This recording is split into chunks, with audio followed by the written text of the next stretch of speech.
Hey everybody, it's Aldo Gandhi, and I just want to let you know really quickly that our swag shop is reopened. DeepDishTees.com is where you go, and that's tees with T-E-E-S. Clever name, guys. They're the new home of our merchandise. You can get t-shirts, you can get caps, you can get coffee mugs, you can get hoodies, you can get all sorts of good stuff, and you'll help out the bar room with the purchase.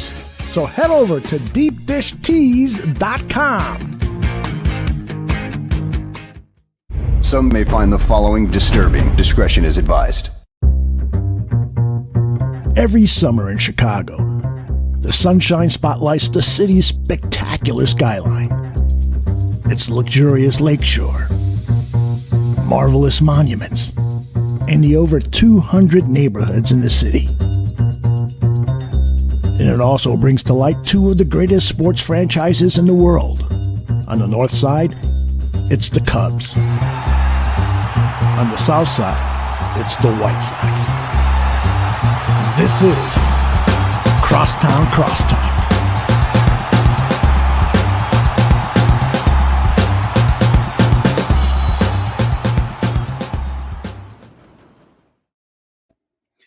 Hello, and welcome to episode number 11 of Crosstown Crosstalk, presented by the Barroom Network. My name is Vinny.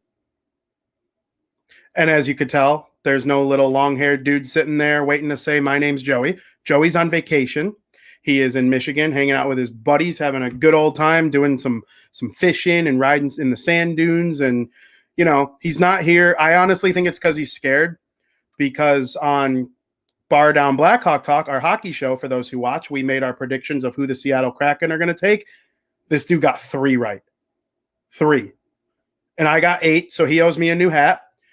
And I'll wear it on the show. Can't wait till he has to spend his hard-earned money on me. That's going to be awesome. The Kraken, weird. Nobody understands their selections. But I want to get involved with another sport. I know this is a baseball show, and I'm going to kind of try to do like a Colin Cowherd type by myself thing here. I'm not going to give really bad takes like Colin Cowherd, but you get the point. I really want to give a shout out to a team that's somewhat local to us here in Illinois, the Milwaukee Bucks. I'm not the biggest basketball guy, but Giannis Antetokounmpo, man, the Greek freak, what a performance. It's honestly hard for me to think of another athlete in the NBA that I like more than him. He's just so easy to root for.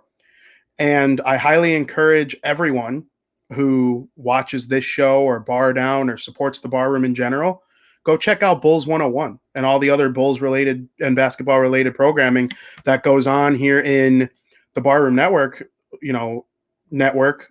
I hope you check it out because there's some good stuff going on in the NBA. Suns Bucks was awesome. I haven't been that entertained by NBA basketball in a long time.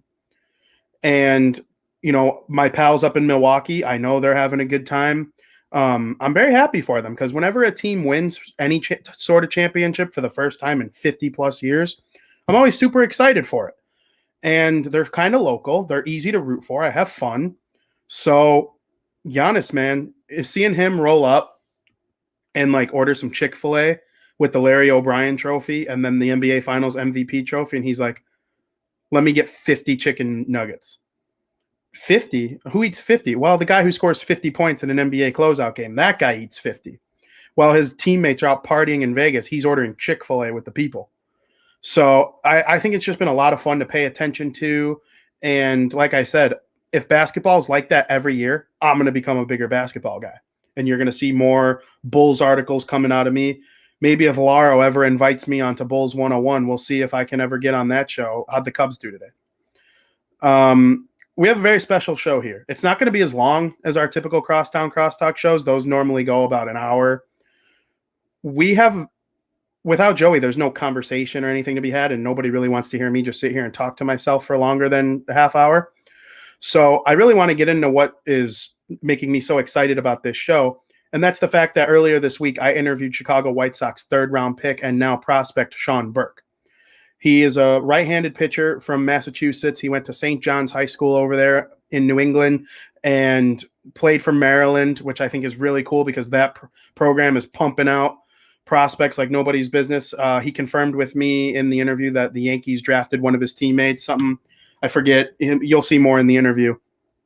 He also confirmed to me some big news regarding his contract and his status with the White Sox. So I'm really excited for everyone to hear. Hopefully we're able to get some more of these guys. I really like interviewing baseball players because, especially ones that haven't made it yet, you'll see in this interview, he's in like his childhood bedroom that he grew up in, and he's got like little kid wallpaper. And I just think it was so cool. Like, they're human beings too. And, this kid's about to make a crap load of money, even if his ceiling is like AA ball. He's going to get paid a lot of money to play baseball. And he gave me some time. So it was good to hear his story. And I'm actually going to throw it over to that interview with Sean Burke of Maryland and now your Chicago White Sox right now. And we are now in the interview portion of today's show. And we would like to welcome on a very special guest.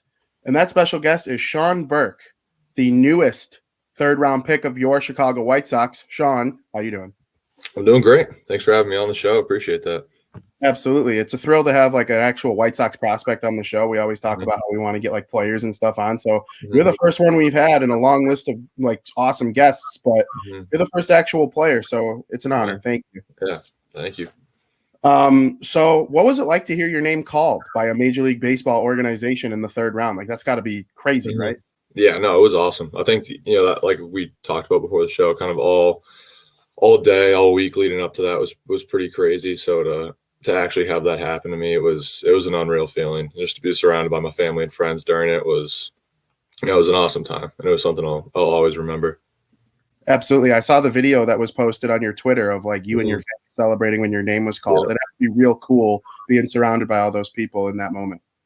Yeah, no, it definitely was. It was a little bit stressful throughout the day just because me and my agent were kind of going back and forth. We didn't really know, or we had an idea of where we thought I was going to go, and to some teams I thought I was going to go. And then, some things kind of ended up taking a turn in the middle of the draft. And once we figured things out, though, everybody was really excited.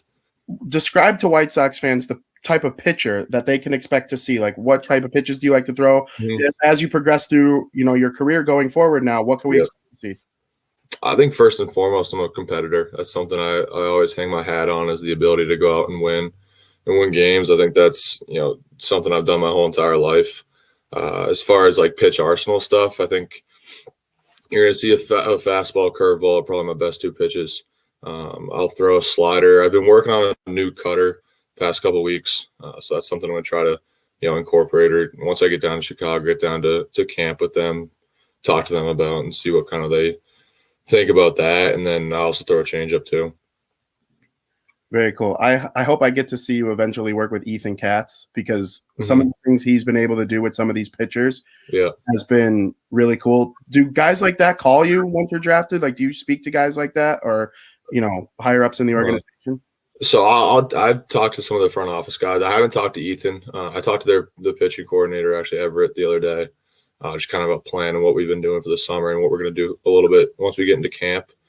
But yeah, I mean, I'm really excited to be a part of an organization, like you said, that has done so well with a bunch of homegrown talent. So that's one thing for me, at least, that stuck out, where it's like, I'm going to a team where I know they've had a really good track record of getting young pitchers up to the big leagues fast and then having them have success too. So that's one thing I'm really excited about. There are so many good arms throughout the organization. I think of, like, at the major league level, of course, there's guys like Kopech and Garrett Crochet, but even throughout the minors, guys like Jared Kelly and Jonathan Stever, you're part of that now. So that's got to feel pretty cool. Yeah, definitely. I think, and learning from them too, I think that's another thing I'm really looking forward to, is, being surrounded by so many good arms and, trying to take bits and pieces from whatever they have and incorporate it into my game. Is there any one pitcher throughout the organization that you look forward to meeting the most or learning from the most? Like, what are your thoughts on that? Yeah, I think so. Actually, one of my buddies on my team at Maryland is a big White Sox fan. He's from right outside of Chicago. And so I actually watched a lot of Lance Lynn this year. And he was a guy that kind of stuck out to me because he was a pretty high fastball usage guy. And that's, something I also do. So I'd say probably Lance Lynn, and kind of picking his brain about his approach and going into games. If there was a guy to try and ingrace yourself with White Sox fans as well, I would say emulating Lance Lynn is the big bastard. Like, he looks like a White Sox fan. He'd fit in on this show. Yeah. Oh, I definitely think that's a really good answer. Yeah. The thought of being an MLB player, that has Yeah. to be the most exciting thing possible, right? I mean, Mhm. you're going to eventually try to progress to that point. Mhm. What do you anticipate that being like if you ever get that chance? I mean, I think the journey is obviously going to have a lot of ups and downs, and that's something I'm prepared for, and that's something I've dealt with before, and so I'm ready to kind of embrace that journey. I think that the getting to the pinnacle of getting to the major leagues is, something that's going to be a challenge, but something I'm ready for, like I said, and it's going to be an amazing experience, and I'm really excited to get to Chicago and help this team win games, because I know that we have a lot of young talent. We just signed Lynn for another extension, and this is a team that's going to be good for the next several years, I think. So I'm really excited to go be a part of that. Absolutely. So you got through your redshirt sophomore season at Maryland? Yes. So I missed my freshman year. I had Tommy John surgery coming out of high school. Missed my freshman year. Played in the COVID shortened year, so I made 4 starts that year, and then this was my first full year, basically. What was that like, having Tommy John surgery and then all of a sudden being thrown into this pandemic type baseball season that caused a lot of players to not play the normal amount of games that they're used to playing? Yeah, it was definitely weird. Seeing, it was tough, honestly, freshman year, watching from the sidelines, watching, your friends and your teammates go out and compete. And we had a little bit of an up and down year my freshman year, where I felt like I could really help them out and help them win games. But obviously having to watch from the sidelines was a little bit tough. And then, once I finally got the opportunity to get back into it, it was, you got 4 games and then you're done for the year.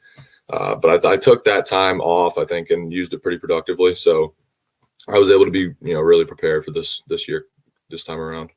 Absolutely. And you guys at Maryland, how do you feel that elevated you and brought you to being a somewhat high draft pick in a Major League Baseball draft? I mean, the third round's no joke. Yeah. And, the White Sox obviously think very highly of you. Maryland probably had a lot to do with that.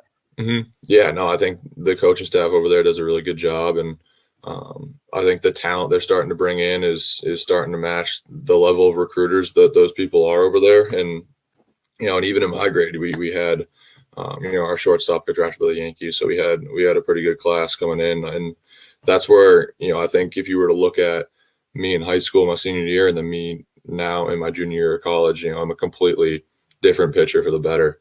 I think the development over that period of time was, really good, what got me to this point, because I was a guy in high school that had received some attention, some draft attention in high school.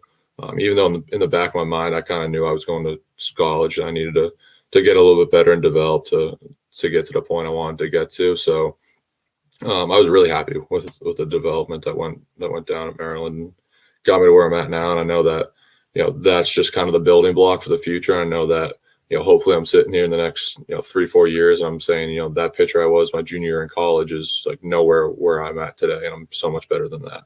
That's kind of just the path I want to keep going down. Yeah, it's always interesting to me to hear about the development of college players and, how their teammates influence them. And you said you had your shortstop was drafted by the Yankees.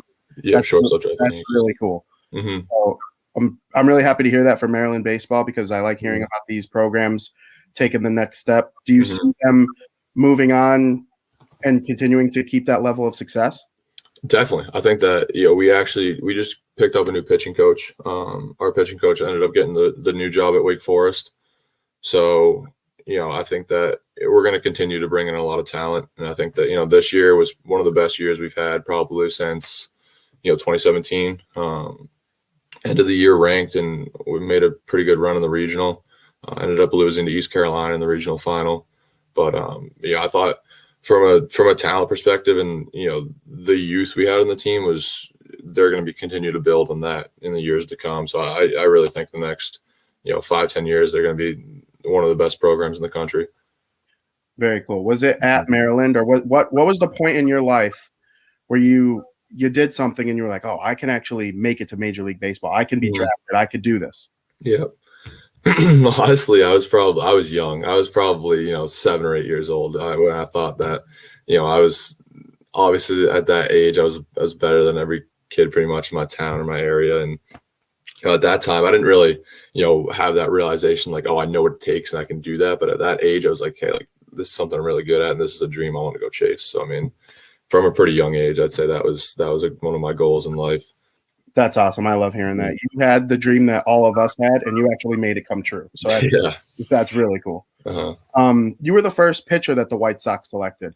Yes. And also the first college player that they selected this season. There, when you're that good at the major league level, it seems like you're also trying to like keep it going by drafting more prep school guys. So it kind of seems like you're in their plans as a college drafted player, and it's going to be interesting to see where all the rankings come out after the, I think it comes like some point in the halfway mark. But what are your thoughts on being that guy for the White Sox? I'm excited about it. Like I said, I think this is an organization that, you've seen it. They bring guys up fast. They're not afraid to add to their big league roster if they think that that's someone who can help them win. So, obviously I want to make it up as fast as I can. I want to be the best player I can for the White Sox. And I think the combination of their development system and, their organizational philosophy of bringing guys up when they're ready and bringing guys up they think can help them win is, a great mix for me. And I'm just, like I said, excited to get going with it. Cool. Now you brought up Lance Lynn. Is there another favorite player you have on the White Sox? And also I'd like to get your thoughts on that 2021 version of the team that you had as an outsider perspective before you were drafted by them. You said you had a buddy that's a White Sox fan. So your thoughts on the team as a whole, favorite player? So I'm from Massachusetts. So growing up, I was a Red Sox fan. So I was kind of Yohan Moncada was one of the Red Sox guys. So I've always kind of liked him. So Moncada would be another guy that I thought was, a stud for the Red Sox and kind of, sad to see him go. Kopech's another guy who was on the Red Sox. We kind of traded him away to the White Sox. But, I think that as an outsider, I always knew like it was kind of – they were like – I think the past, 2-3 years, it was like, okay, they're like kind of one step away from either like adding a piece or, just kind of having another year or two under the belt, the younger guys having them develop and really, get comfortable in the major leagues. And I think now is the point where like they're at that. And it's like, this is their year to go win it. And I think, like I said, I'm excited to be a part of a team that's trending in that direction. I didn't realize I knew they were really good this year. And, I knew they were at the top of the AL, and I didn't realize how the separation between them and the rest of the AL Central was until kind of like this week when I started looking at it. Yeah, they're the only team in the division with like a positive run differential, and they're like plus 100, and everyone else is minus. So it's pretty cool. We're not, as White Sox guys, we haven't been used to that over the last 10 years or so. Yeah. And it's funny you brought up Moncada and Kopech because that day that they traded Chris Sale was the day that they started building what you know today as the current White Sox roster. And it's one of the most fair trades in MLB history. So I'm glad you brought that up because Chris went on to do pretty well with Boston. Yeah. Massachusetts, pretty good baseball area, I would say. New England is pumping out lots of good players, and development over there has been awesome, and I really enjoy seeing it personally. Yeah, no, I think this year especially, like we saw, and we kind of knew this too, like my class in high school was really talented, and we knew that we had a really good class, and you saw probably, I want to say like 10 guys go probably in the top 10 rounds for Massachusetts, and we had, I think, we had 2 first rounders. My buddy went to the Braves, actually 24th overall. So, I mean, there's a ton of studs in Massachusetts. And even in, like I said, New England as a whole, I think that, we're starting to kind of branch out and realize that, just because we're from the Northeast and from a smaller area, there's no real difference. I think that the best guys in the Northeast are just as good as the best guys anywhere else in the country. Absolutely. Are you excited to come to the Midwest though for a little bit and see what's up over here? Yeah, it's definitely going to be a little bit of a change. Just go, like I said, at Maryland, we would go and play. We played Illinois this year, at Illinois actually. We played Iowa and Nebraska, so we kind of got. I know it's a little bit different than that, but I get to experience it a little bit. I've never really been to Chicago, the city. I've driven by it when we flew in and out of Illinois, and I've been to the airport and stuff, but I never actually really spent time in the city. So I'm flying out there this Thursday to go sign and do the physical and everything like that. So I'm excited to kind of walk around a little bit, see what it's about. Very cool. You're going to have a lot of fun. There's a lot of good places to eat, good places to, hang out. So I think you'll enjoy that for sure. Is now that you brought up that you're coming here Thursday, is there a plan in place for your immediate future, like with Maryland or being, like you said, you're going to be signed? So, low A, high A, do they have a plan laid out for you? So as of now, I'm going to Chicago on Thursday, and then they're having like a mini camp for us. I think just for the new drafted guys in Alabama, down in Birmingham. So I think pretty much everybody's going to report down there. They're going to have us do a mini camp for. I think it actually starts today or tomorrow. I'm going down a little bit later just because I'm signing later, but they are having us do that for like a week and a half, 2 weeks, I think, and then after that they'll pretty much kind of assess where I'm at. Well, we'll talk about kind of how I'm feeling, how, what they want to see out of me, different stuff like that. And then we'll go from there as far as, putting me in low A or going to Arizona or whatever the next plan may be. For sure. And you're going to be surrounded by tons of great players if you're at this camp with a bunch of freshly drafted players. Yeah. Montgomery comes to mind, obviously the first pick. He's a shortstop, but what position is he going to play if he ever reaches the major leagues, depending on timing? Is there anyone in particular? Maybe it is Montgomery, maybe it's someone else. Someone you're looking forward to meeting? Yeah, I mean, I'd say so. Montgomery and me actually we have the same agency. So I've never met him personally, but I know my agent talks very highly of him, and obviously he's you saw he's a great talent. So yeah, I'm definitely excited to meet him. I think really all the guys, honestly, just getting to know the guys in my draft class, and hopefully building something in the future with those guys. So Sean, what is it you like to do when you're not playing baseball? Is there any hobbies in particular that you have? Yeah, so I think outside of baseball, I used to play basketball. So I like playing pickup basketball a lot. I'll play video games. I'll watch movies. I picked up surfing this past year, actually. I don't know how that would be in Chicago. I've never been to the Great Lakes, so I'll have to kind of check that out. But that's something I kind of enjoy doing. Honestly, just hanging out with friends. Not doing anything crazy outside of baseball, I guess. Just like I said, playing sports, video games, going to the beach, hanging out, stuff like that, fishing. Yeah, I would say surf culture is not the biggest here. Yeah, the Midwest. Yeah, I couldn't imagine. It's in greatly. Hanging out at the beach, playing video games. There's plenty of that around the Chicagoland area for sure. Yeah, I'm interested to see kind of walk around because I do enjoy kind of exploring some cities. I'll go into Boston sometimes, Providence, down to Rhode Island, walk around, see what there is down there. So I'm excited for that too. Yeah, it's definitely unique. As I've seen my good friend Ryan Whitney put it on Twitter. He's always like, "Oh, Chicago, best city in the world. It's bigger than Boston, smaller than New York, cleaner than both. 5 sports teams. There's just so much fun to be had." Yeah. I appreciate you coming on. It was a great interview. Yeah, no problem. Thank you. I wish you luck as you try to progress through the White Sox organization and make it to the major league level and see you at Guaranteed Rate Field someday. Is there anyone you want to shout out and thank for your journey to this point? Definitely my family. I know that my parents, my sister, even my close friends, coaches, everybody in that realm, I think is the reason I'm here. Honestly, I mean, I wouldn't be here without the sacrifices my parents made, my family made for me. So I'm just incredibly thankful for them, and I'm just trying to pay them back with everything I'm doing now.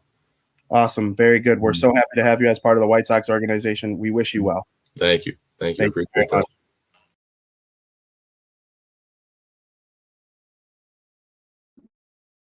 Messed that up. I was muted because of the interview. There you have it. The interview with Sean Burke, White Sox 3rd round pick. I love the kid. I hope he progresses. We'll see him in low A eventually. He's going to sign. If we ever see him in double A, triple A, it's going to be fun. I'm rooting for him. I'll always have a little bias towards him now, just because he was kind enough to come on this show. Like, hell yeah, kid, come up and play for the White Sox. The one thing I forgot to ask him that I really kind of regretted after was like, you're from New England. I forgot to ask him about Tom Brady. Like, did you grow up rooting for Tom Brady? Because I want people who root for Tom Brady on the teams I cheer for, because those people are winners.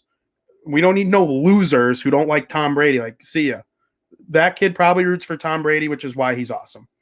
So he also, the White Sox that night, they had a doubleheader with the Minnesota Twins that ended as well as any game I've ever seen them play.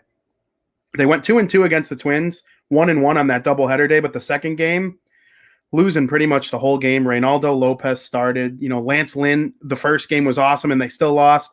Then the second game, it's like, oh, no, we're in danger of having a doubleheader sweep by Minnesota, the ass Minnesota Twins. And then out of nowhere, Gavin Sheets, walk-off home run.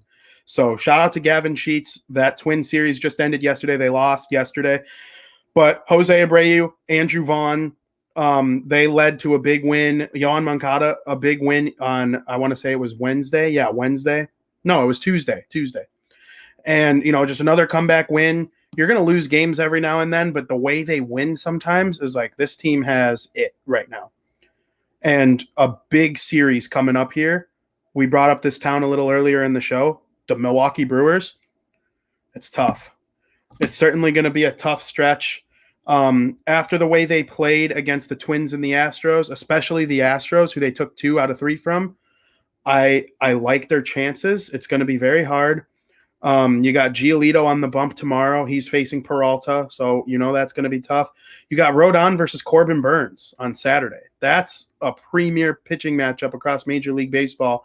I'm actually looking across the league right now, and it's hard to see a more marquee matchup right now than Rodon versus Corbin Burns. So we'll see what happens there. And then the White Sox get the misfortune of facing Woodruff on Sunday, and the Brewers ace, but he'll be going up against Lance Lynn, so it's not going to be a cup of tea for the Brew Crew either. I'm excited for that series, as excited as I've ever been. Shout out to my friends reviewing the Brew, the fan-sided Brewers page. Those guys and I connect all season long, enemy of the enemy, as we call each other. I wish those guys well, except for this weekend. I hope the White Sox smash their teeth in. I never got an official prediction from Joey. He never told it to me. But I'm going to go 2 out of 3 from the Brewers. And then following the Brewers, the White Sox, they have the Royals, who are the worst team in the division, and it's really not close. Minnesota's right there with them in record, but I'm not going to sit here and act like I don't think the Twins are a little better than the Royals. They ought to take 3 out of 4. You always want to say sweep when it's a team that bad, but it is Major League Baseball after all. So I'm going to go 3 out of 4 from the Royals, but they got to get through that Brewers series. You can't start to fall off. It's a good team. You got your probably your 3 best pitchers this season on the mound. So I'm excited to see what the White Sox can do against them. But there is a bit of news in the White Sox world that is less fun. And that's a couple Instagram posts from Yermin Mercedes yesterday. And Yermin was the best player in the major leagues in the month of April. And I mean that with absolutely no exaggeration whatsoever. All you got to do is look at the numbers. He was the rookie of the month. He looked like he could be like an MVP candidate if he kept that up. And then things started to fall off. The stuff with the 3-0 pitch. He announced that he's probably retiring. And after being sent to AAA earlier this month, you might remember when they called up Jake Berger, that was the same transaction. And it's kind of sad to see where this beautiful story has kind of taken a turn for the worst. I mean, Yermin Mercedes worked his life off to reach Major League Baseball. And it's just the way he got there, all those years in the independent league and being cut and being a Rule 5 draft pick, like people begging him to not play for them anymore. Like, it's just crazy how much he rose and how good he was for a while, just to potentially be ending it all like that. It's just crazy to me. And of course, if mental health or anything of that is involved, we wish him nothing but the best. But I really hope that it's not the end for Yermin, because he has a chance to be a Major League Baseball player. He might not get this close ever again. He made the roster because of Eloy Jimenez's injury. And now Jimenez is going to come back, and the roster spots are, they're limited. But the White Sox, if they win the division by a steep amount, like it looks like they're going to, Yermin Mercedes deserves a lot of credit. He gets a ring if they win the World Series, in my opinion. I mean, let's just call it what it is. He helped them stay afloat in April when a couple of the pitchers had April arm. And, Leary Garcia was getting everyday at-bats because everyone else was injured. And, you were still figuring out what's going on with Carlos Rodon early in the season. Like, is this going to continue? Now it looks like it's going to. But in terms of offense, Jose Abreu and Yohan Moncada struggled in April. Now they're on fire because they're Yohan Moncada and Jose Abreu. But in April, it was Yermin Mercedes. That's who it was. And, we hope that everything's okay. And, Chuck Garfien reported last night that nobody was able to get in touch with him. And, we just hope everything's okay with Yermin first and foremost. I'd like to see him play baseball again. I hope it's not the end, but if it is, all I can say is thank you. And I'm sorry to say, I was hard on Tony La Russa earlier in the season, as I should have been. He made some ass decisions. He was a complete dummy for a whole month, including criticizing Yermin. But with that in mind, he is not the reason that Yermin Mercedes is retiring. That is just a ridiculous claim. Did he start to slump from that point on? Yes. But is it because he's actually just not an MVP caliber baseball player? Also probably yes. So I don't know what to say in terms of that. I know there's people on both sides of the fence when it comes to the Tony La Russa stuff, but as of right now, like, who cares? Let's make sure Yermin is okay. On to the Cubs. I really don't actually want to be talking. No, I'm kidding. The Cardinals, they're actually giving the Cubs a hard time, which is kind of unexpected from me because I'm out on the Cardinals. The Cubs took 2 or 3 from the Diamondbacks going into that series. So that was good to see. But it's the Diamondbacks. They're one of the worst teams in the league. They lost 17 straight earlier. And they're bad on the road. But this Cardinal series, I don't love the Cardinals. I think they're equally as overrated as the Cubs. Maybe even more. Because people picked the Cardinals to win the division early in the season. They're not winning no division. They might not even come in third. The Cubs and the Cardinals, those 2 teams are going to be battling for third and fourth because I actually like the Reds going into the rest of the season more than either of those 2 teams.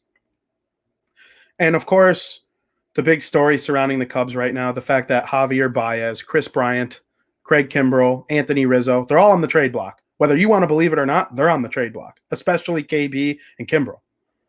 And the return for those guys isn't going to be quite what you think. Think about what the Cubs have done in the last 3 years or so. They haven't been very good. They've been, they won a couple division titles, wild card appearances, but their offense has been broken for a long time. Why? Well, because those guys I named, outside of Kimbrell, he's a pitcher, haven't been what they were before. They have not been superstars. That's just a fact. And you can't always just go by names. And as you see on the screen, Chris Bryant left 2 nights ago because he's nursing a tired hamstring. What? A what? My hamstring hurts. I'm here. I'm not a Major League Baseball player. I'm just kidding on that front. But, I mean, Chris Bryant, dude, either you're being traded and they're just covering it up with this tired hamstring thing, or you're soft as shit. Sorry. Chris Bryant's always been kind of soft, but he's not getting – anyone who thinks he's netting like multiple top 100 prospects, no shot. Give Jed Hoyer GM of the year if Chris Bryant lands the Cubs 2 top 100 prospects. And I am not exaggerating when I say that. I would vote for him to win GM of the year if he gets 2 top 100 prospects for Chris Bryant. Scouts, according to Robert Murray, who I'm close with and I talk to frequently, he told me that scouts hate the Peterson trade. This Bryce Ball that they acquired, he's a power bat that might be a platoon guy going, DH.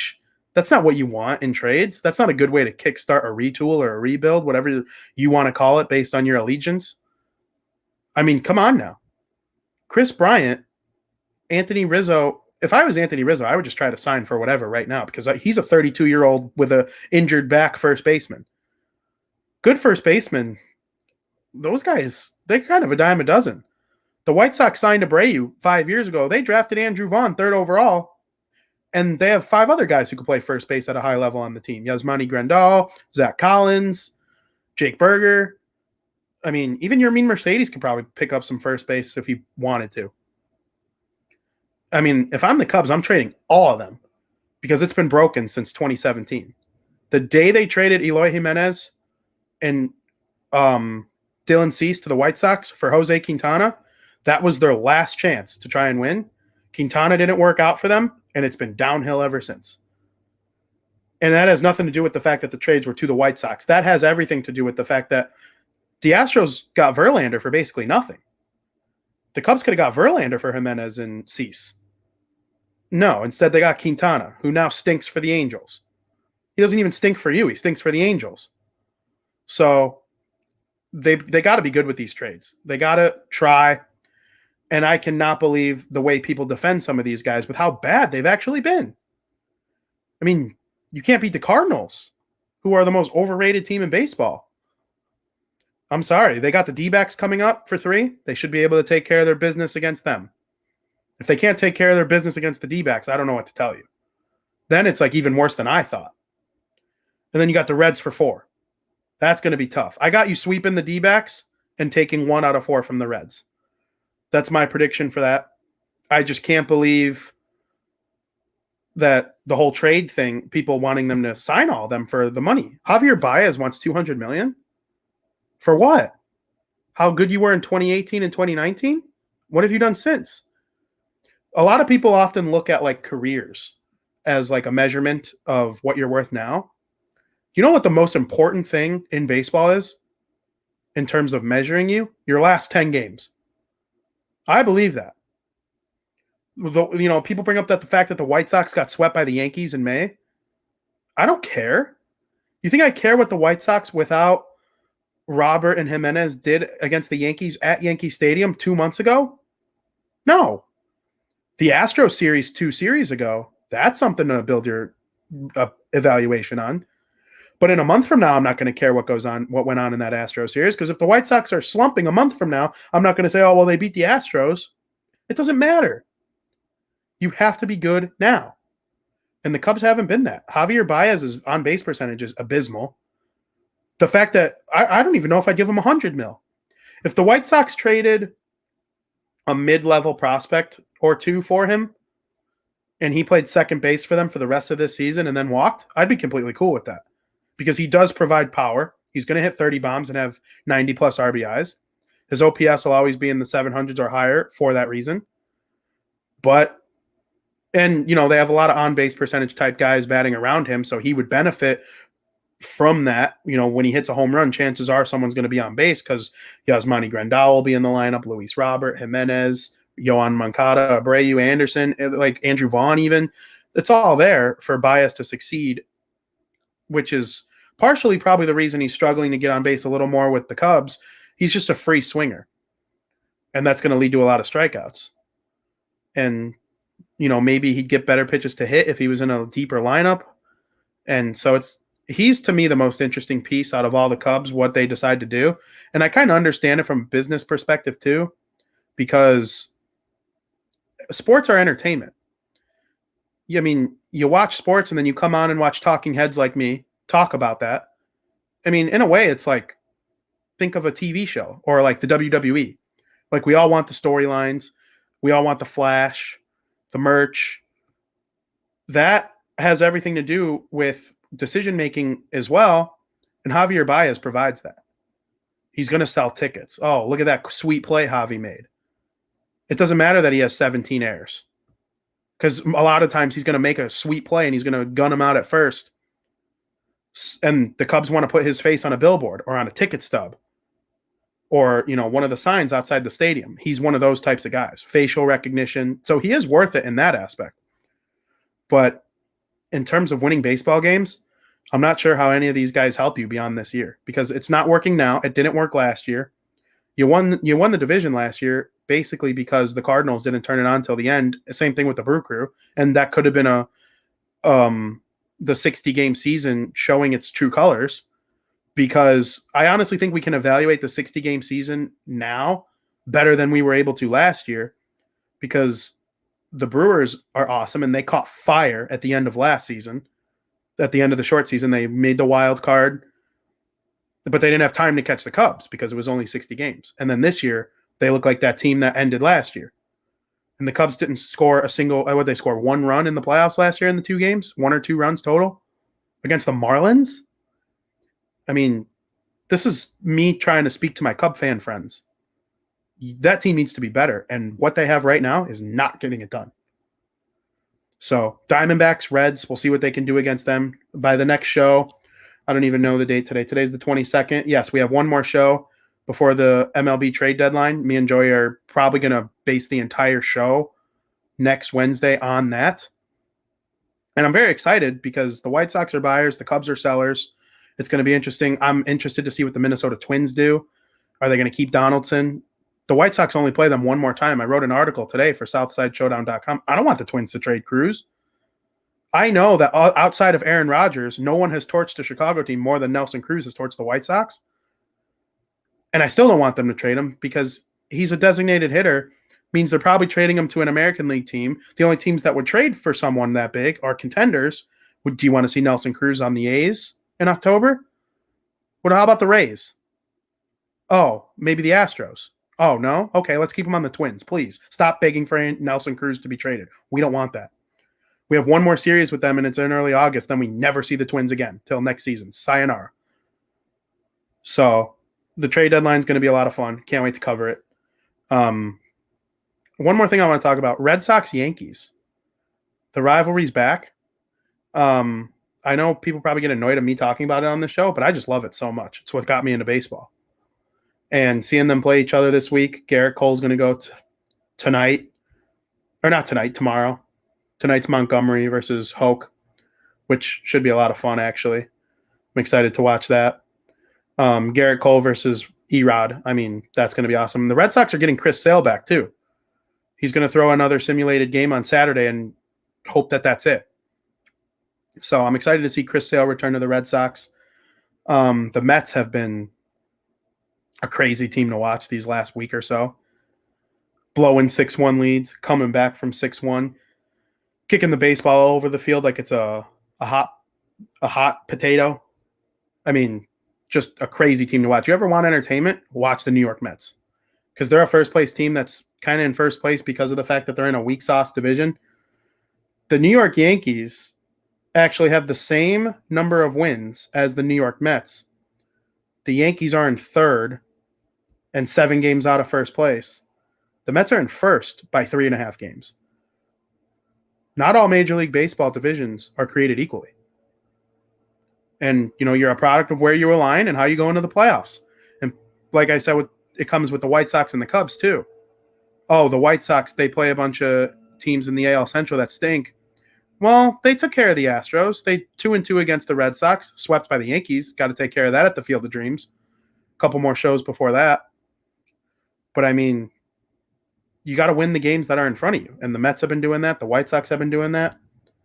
And the trade deadline is going to be interesting because our good friend in White Sox Twitter, Bob Nightingale, they call him Boob for a reason because he is a boob. He reported 3 weeks ago that the White Sox were going to have Eduardo Escobar. That's not happening.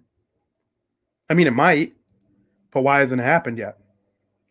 So I'm excited to see what happens. I hope that everyone enjoyed the show. And it's been a lot of fun listening to that interview. I can't thank Sean Burke enough for coming on. It was an absolute blast. Excuse me, I don't mean to cough in everyone's face. Sean Burke, we're rooting for you to progress through the White Sox organization and get to AAA Major League Baseball. And I hope everyone tunes in next Wednesday to Crosstown Crosstalk. Or no, that's Thursday of next week. Next Wednesday's Bar Down Blackhawk Talk. And then, of course, South Burbs Hitman Monday night. Me and the boys are going to talk about all things White Sox. I'm sure we'll go over that interview. And I've been having a lot of fun. So thank you for everyone for listening, and we will catch you next week.